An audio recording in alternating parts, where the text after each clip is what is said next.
Hi everyone, it's Jessica. Welcome back to my channel. Today we're going to be working on the Peppermint Tree Skirt again. I'm going to be showing you how I sew the binding to the front of the tree skirt. So let's get started. I'm doing a diagonal join on my binding. I should probably be doing this with red thread because I'm using red fabric, but I don't have any that matches this right now and I really want to get it done. So I'm going to do it with white. And I know that I'm going to hand bind the tree skirt, so I'm not too concerned about it because, well, I should say I do have red thread that I'm going to use for hand binding, but it's not a kind I like to use in my machine. So I am sewing these strips together with white, and sometimes if you're not careful that can show. I'll show you what I mean. So I turn my stitch length down, and that helps. Let me show you the difference because I did one where I didn't turn my stitch length down. I forgot. It was the first one I started. Let me show you what it looks like. So if I go back to the beginning, if I pull at this is where I joined. If I pull at this really hard, I don't want to do it too hard because I don't want to just permanently ruin it. But if I pull at this too hard, you can see how you can see the white in there. So red would be a really good choice. But when I don't have the color I need, I turn my stitch length down, and you can see that when I pull at this, it is a lot harder to see in there. So I find that when I put those stitches closer together, they can't be separated as much and you can't really see the white. It's a good option for me when I don't have the right color. I mean, in general, I always sew with white. So when I need another color, I like Aurifil thread on my machine when I'm piecing, and I mostly just buy it in cones of white. So when I need another color, I sometimes buy just a little small thing of it. But when I don't have that, there's nowhere I can go locally to get it, so I have to plan ahead and order it. And when I don't have that, I just use white and I turn the stitch length down so that it's kind of hidden. See how it's hidden more? So anyway, I join the binding. When you're joining bias binding, you're gonna have bigger cutoffs than if you're just joining regular binding. So I just cut these off, and then we're gonna sew this on to the front of the quilt. Like I said, I know I'm gonna hand bind this, so right now we're gonna sew this on to the front of the quilt, and that'll be the first step of it. And then the second step, well, I'll do by hand. And so this one is the one that I stitched before I realized how big my stitch length was. So I turned it down and I just went back over it, and it's gonna pretty much correct that. So, and this, that doesn't add, I don't worry about that extra stitch line adding bulk or anything. I've never found that to be an issue. So the bias binding pieces are joined, and we can start sewing this to our quilt now. This is, you know, an irregular shape, so don't be intimidated. We're just going to take it one step at a time. And I am going to start my binding on one of the long straightaways because later I know I'm going to have to join that, and it's easiest to join it when you're by a straightaway. So when I start, I make sure that I have a big distance. I mean, this is over a foot, probably over a foot here where it's straight, so that I can come back and join my binding later. And I am going to switch to my 1/4 inch foot here. I want to make sure I'm maintaining a 1/4 inch when I do this, when I sew the binding to the front. So I like using the 1/4 inch foot. I'm using 57D. Okay, and so now let's start. I don't press my binding before I start, so I'm just folding it in half, and then I'm going to sew this on.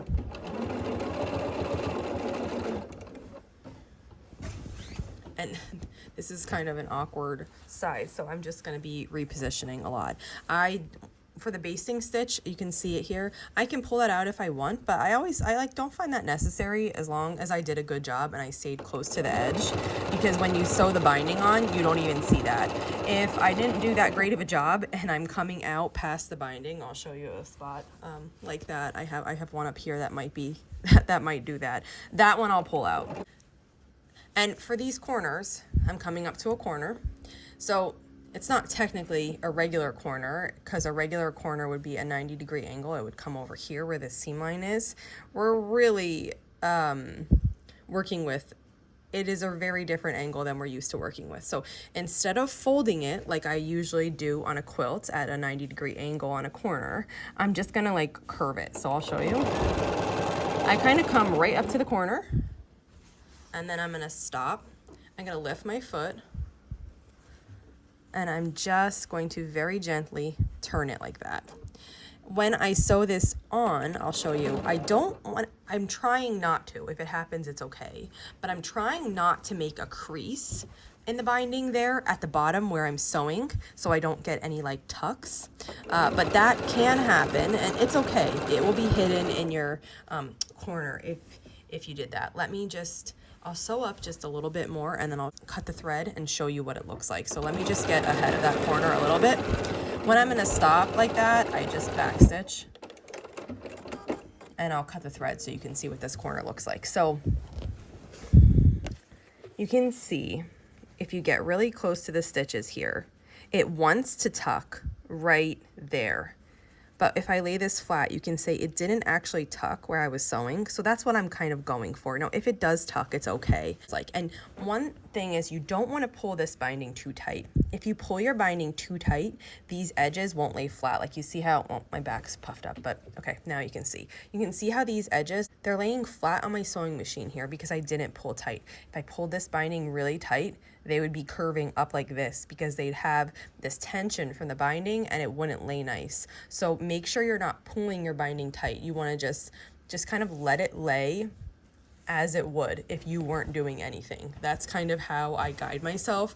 So if I say like, we're gonna start this next part, and what I usually do if I had to stop, I start a little before I ended, and then I back stitch and start. So we're gonna watch, I'll fold this, and then I just hold it in place. Like if I wasn't holding this at all, how would the binding fall? It would fall like that. So all I kind of do is I just guide it with my hand.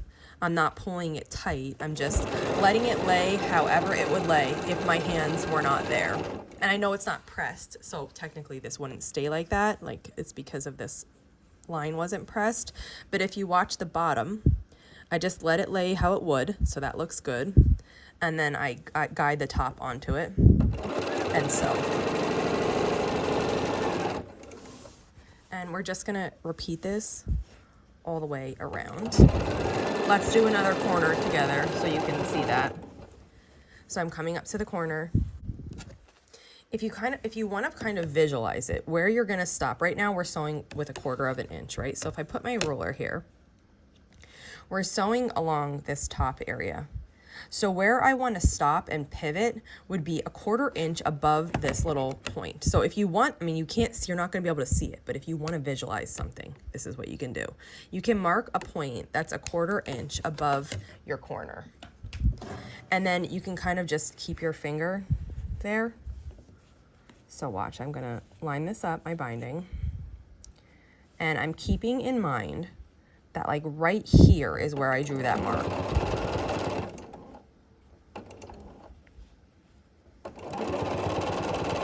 Once I get to about where that point is, I'm almost there. Probably there. I'm just gonna lift my presser foot then. I'm gonna turn the quilt. We're gonna pivot kind of where the binding is. So I'm just getting my fingers in place where this should be. And then we're gonna stitch and just change the direction very, very gently.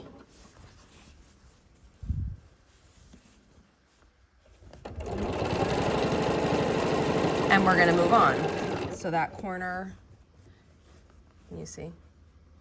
That corner is all set. It's flat on the bottom. Even though you can see where it would want to tuck, it's flat.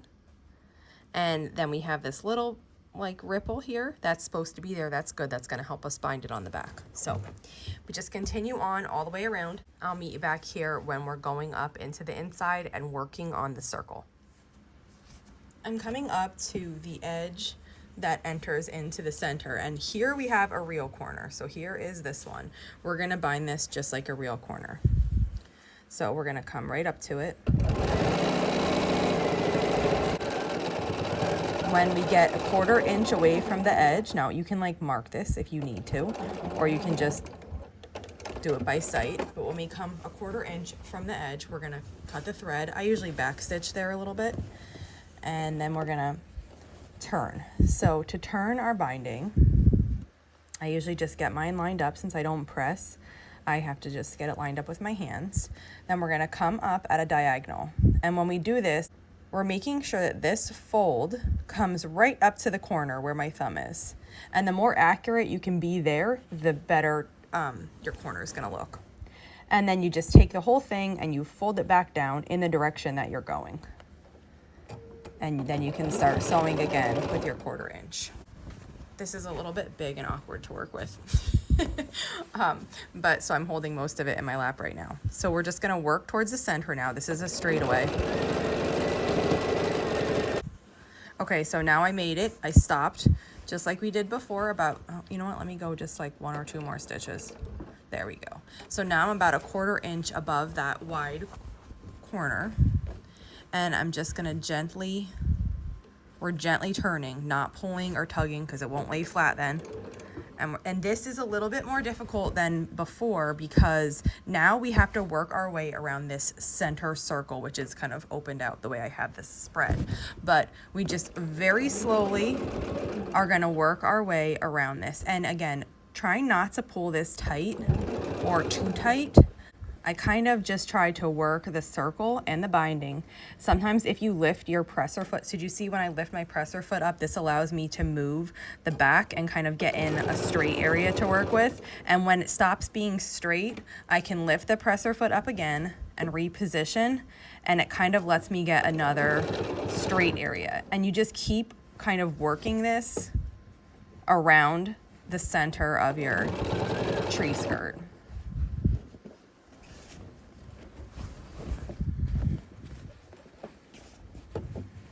And it is awkward, and it does take getting used to. And if this is something you haven't done before, working bias binding around a curve, this is gonna feel, you know, really hard. But just try to work one little section at a time, and you will get it. And if your binding fabric bunches a little bit, no one's gonna know. It's okay. And when you flip it over to the back, you can make it look the best that it can look. So I'm just gonna continue doing this little bitty bits at a time, a couple stitches at a time. I've made it probably halfway around the circle so far. So I'm gonna keep doing that. And I really do love lifting the presser foot and repositioning. So if you haven't tried that for this kind of thing, try it and see if it helps you. But whatever you need to do, whatever works for you. Somebody's visiting as as I'm binding this, he's coming up here for me to pet him. I've come all the way around and I'm almost back where I started. So here I have this little bit that's left. And what I do now is just do a diagonal join. So I take my binding and I'm gonna cut this bottom one so that it's straight instead of having this little overhang like that. So I just cut it. And then I like to use the ruler on my table just simply because it's here. If you don't have a ruler on your table, you can use binding that you cut off. I'll show you that in a minute. So what I'm doing is I'm overlapping these two the same amount that's the width of my binding. So I use 2.5 inch binding. So I'm overlapping 2.5 inches, which would be to here. And then I'm gonna cut it. Another way to do this, like I said, is to use your binding so you can snip off some of your extra binding. Let me just show you, for example. And our binding is 2.5 inches wide. So if I take our binding and you just lay it matching the edge, and this works for any size. I'm using 2.5, but if you use 2.25, that would be fine. And you lay it so it matches the edge and it should overlap the width of your binding.